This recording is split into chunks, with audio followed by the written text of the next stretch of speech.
Today we continue with Melodious Double Stops by Josephine Trott.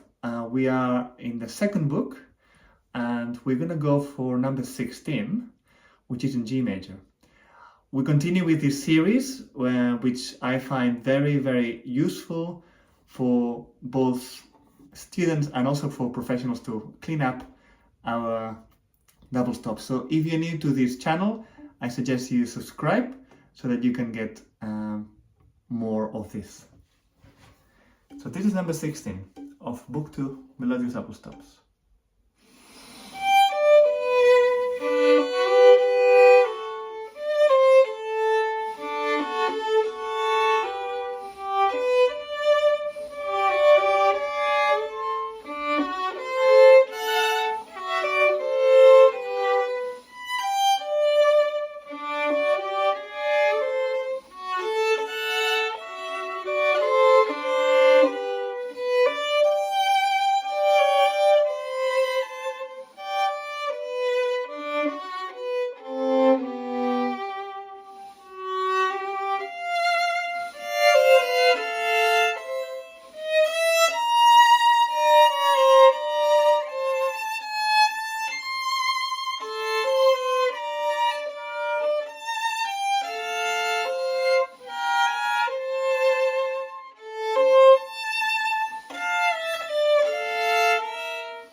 You might have noticed that I try to play this study as much as possible as if it was a real piece, with vibrato, with phrasing, with dynamics.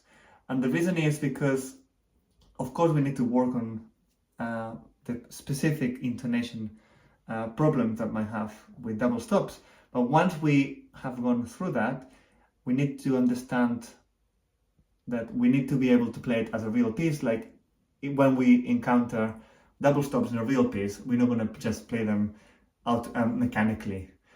So first of all, of course, we need to work on double stops intonation and sound and balance of the bow. So the beginning,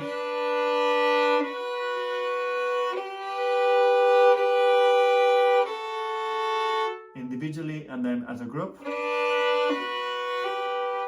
from one to the other.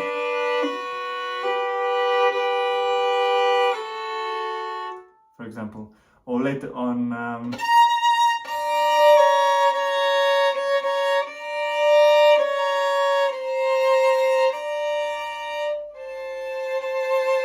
again as a group. So we always work on individually, really slowly listening for the overtones that come when we play double stops, and then how they relate one to the other. So it's really important that we break it down to just a few notes, maybe 3 or 4 maximum, and then we try to do the double stops correctly. There's also quite a few moments where there are extensions, and I recommend that you do the extensions because eventually we're going to have to play not just octaves but ninths and tenths, and getting used to extending the hands for double stops is really important. Sometimes you end up with a funny shape of the hand, but that's also something to learn. For example, in the middle of the piece we have. Now This is not very difficult, so we can definitely do that extension with the 4.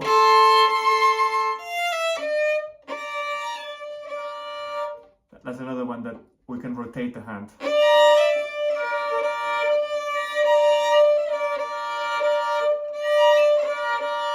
Without changing the D. That's our reference. And then as soon as we finish that stretch, relax the hand.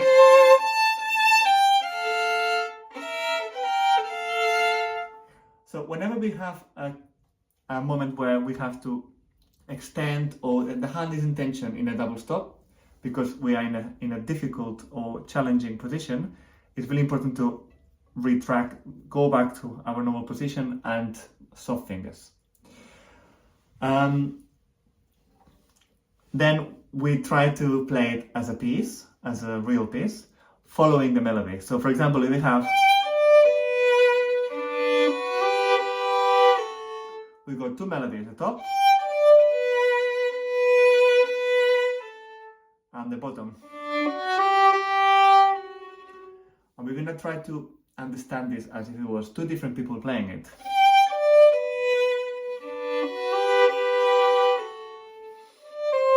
Same.